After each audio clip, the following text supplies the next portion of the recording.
Милевски, вие не само што не се плачете, туку и делувате и вон Facebook. Да, действително, да. Сега снимавме еден спот.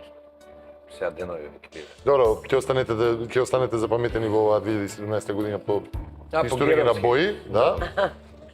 Па и тоа беше еден чин кој што, да речеме, можеби и охрабри луѓе малку повеќе да стискаат лайкови, ако ништо друго, во услови на вакво, нели, слобода на мислење. Фарбање би, нели, не смеам да кажам што. Ве молам. Па затоа направив сам би.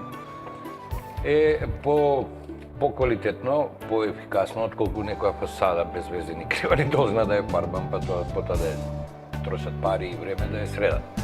Тоа беше мојот став за шарените револуционери, кои се лажни и фалшливи, без идеја, полуднив наркомани и така натаму, каде се уградирани еден куп вечни аналитичари, подлизурковци и така натаму, во однос на стравот.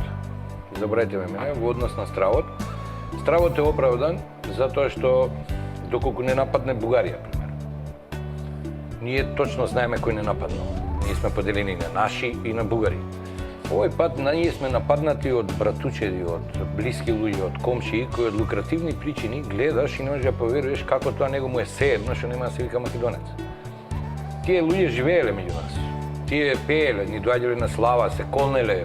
Било периоди кои биле големи комити, па биле не знам што, па Ченто, па Лазар Колишевски и така натаму, сите имале некакви идоли, се идентификувале со државата, правеле кариери, завршувале ко пензионери, професори и така натаму, и сите биле големи патриоти. Кога почна овој систем на англосаксонскиот хегемон да не дроби, почнавме да гледаме дека и најблиските пријатели почнуваат по разни основи да не предаваат.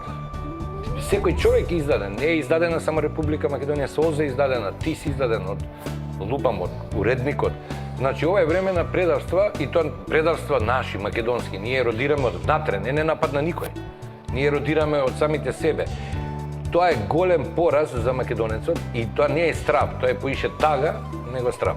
За последно имаме уште само една минута, и за што ми јавуваат така.